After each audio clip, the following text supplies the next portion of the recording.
환갑이다. 어쩔래? 환갑은 종점이 아니라 반환점이다. 환갑은 예순갑자가 한 바퀴 돌았다는 뜻이다. 만 60세 우리 나이 61세가 되는 해로 회갑이라고도 한다. 예전 같으면 환갑은 장수의 상징이었다. 하지만 평균 수명이 크게 늘면서 잔치는커녕 제2막 인생의 새로운 출발점으로 여기는 풍조가 대세다.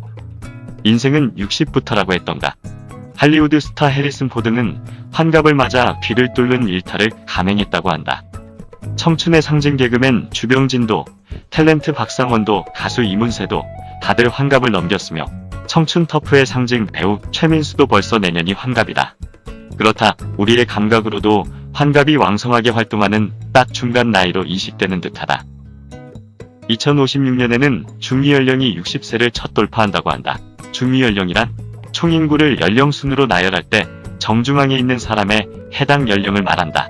그야말로 살아있는 자들의 평균 연령이 환갑이라는 얘기다. 2017년까지는 우리나라 인구 중 절반이 42세 이상이었다. 출생아는 줄어들고 기대 수명은 길어지면서 오는 2067년에는 우리나라 중위연령이 62세가 될 정도로 고령화가 심각해질 것으로 전망되는 것이다. 본격적인 고령화 시대를 맞이하면서 구본영 변화경영연구소 소장은 우리네 인생에서 세 가지 투자가 중요하다고 말한다.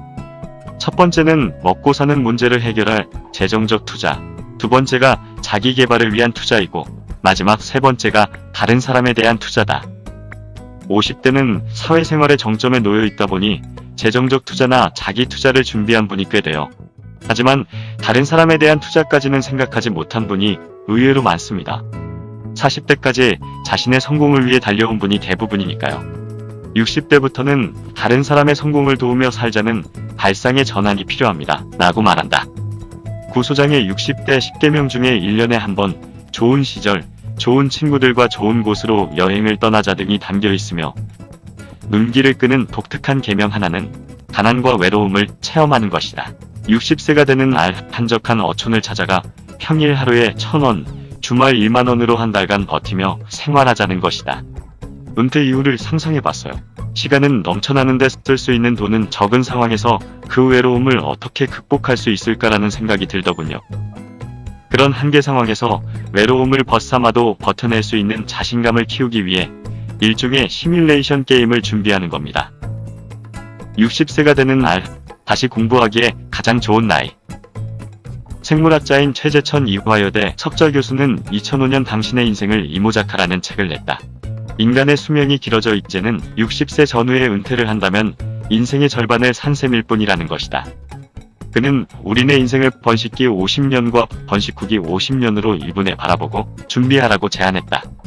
최 교수가 제2의 인생을 만든 60대에게 제안하는 첫 번째 실천은 유서를 써보라는 것이다. 60세 이후를 또 하나의 새로운 삶으로 적극적으로 살기 위해 과거를 돌아보고 좀 더 나은 미래를 설계하는데 유서 쓰기가 큰 도움을 준다는 것이다. 이는 10년 후 내가 들어가 있는 아름다운 장면 10개를 생각해 보라와도 일맥상통한다. 최 교수가 동년배고에서 60대에게 가장 강조하는 생존 기술은 공부다. 한국인의 평균적인 삶을 돌아보면 기껏해야 20년 남짓 돈벌이를 하겠다고 10대와 20대 대부분을 투자합니다. 50세 이후 30, 50년을 더 살아야 하는데 그 기간을 위해서는 공부 한자 하지 않는다는 것은 언어도 아니죠. 공부만큼 노는 것에 대한 준비도 필요하다. 최 교수는 은퇴생활자의 말을 인용해 노는 것도 최소한 10년은 배워서 준비해야 한다. 잡기를 배우는 것에 시간을 투자하라고 제안했다. 그 연장선상에 있는 것이 친구관계를 확실히 다지는 일이다. 함께 늙어갈 친구들이 주변에 있는 것만큼 큰 행복도 없다는 점에서 최 교수는 이를 나를 위한 행복 네트워크의 구성이라고 설명했다. 운동을 배울 수 있는 마지막 시기. 삼성서울병원 스포츠의학센터 박원하 교수는 50대는 40대에 비해 육체적 능력이 절반으로 떨어지고 60대가 되면 평형감각이 떨어져 새로운 운동기술을 배울 수 없게 된다며 60대는 운동기술을 터득할 마지막 시기이므로 자신의 사회경제적 여건이나 흥미를 감안해 한 가지 운동기술을 충분히 터득해두라고 조언했다. 자산관리 전문가들은 60대에 막 접어들 때 자산 구성, 보험, 연금, 명목이지, 실버타운 등 5가지를 검토하라고 충고한다. 신한은행 고준석 PB팀장은 황금성과 현금의 자산가치 변동이라는 두 가지 측면을 모두 고려한다면 60대 초반에는 부동산과 금융자산의 비율이 50대 50 정도가 적당하다고 조언했다. 어떤 대비보다도 60대가 이루어야 할 발상의 전환이 궁극적으로 닿아야 하는 것은 행복의 원천을 타인이 아닌 자기 자신에게 두는 것이다. 정신과 전문의인 이시영 한국자연의학종합연구원장은 60대는 줄곧 가족이나 회사 등 타인과의 관계 속에서 자신의 삶을 규정해온 세대이기 때문에 지금부터의 삶에서는 개인을 찾아가는 노력이 중요하다고 말했다. 이 원장은 그 실천 방법으로 기부의 생활화를 제안했다. 자식에게 물려주겠다고 생각하지 말고 내가 번 돈은 내 대에서 쓰고 나머지는 사회에 환원하겠다고 작정해야 합니다. 그러면 가족과의 관계 맺기, 내 삶에서의 우선순위 등 삶을 대하는 태도가 크게 달라질 겁니다. 늦었다고요? 잠자는 꿈을 깨우세요. 나이 50 이전에 나는 한 마리 개에 불과했다. 앞에 있는 개가 자기 그림자를 보고 짖으면 같이 따라 짖었던 것이다. 중국 명나라 말기의 사상가 이타구는 자신이 공자의 그늘을 벗어나 독자적 사유를 펼친 때가 지천명 50세의 나이를 넘어서라고 했다.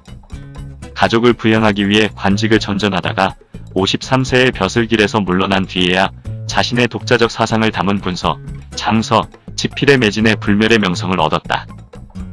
이마누엘 칸트가 자신의 대표작인 비판 3부작의 첫 책 순수이성 성비판을 발표한 나이는 57세였다. 여고 졸업 학력으로 미국으로 건너간 뒤 식당에서 웨이트리스를 하며 두 차례의 결혼과 이혼을 겪었던 서진규 씨. 뒤늦게 미군에 입대한 뒤 공부를 시작한 그는 58세인 6월 하버드대에서 박사학위를 받았다. 2008년 은퇴한 뒤 빌 멜린다 게이츠 재단에서 자선사업가로 제2의 인생을 살겠다고 발표한 마이크로소프트의 창업자 빌 게이츠. 그의 나이도 올해 겨우 60대 중반이다. 괴테는 81세에 파우스트를 완성했고 슈바이처 박사는 89세까지 수술을 집도했다고 한다. 내게 다시 청춘이 주어진다면 하고 싶었던 일을 하며 살고 싶다. 우리는 다시 한번 청춘을 손에 넣을 수 있는 시대에 살고 있는 것이다. 가능한 한 후회 없도록 원 없이 살아보자. 100세 시대, 아직 60대인 주제에 감히 말한다. 환갑은 인생을 제대로 살아볼 출발점이다.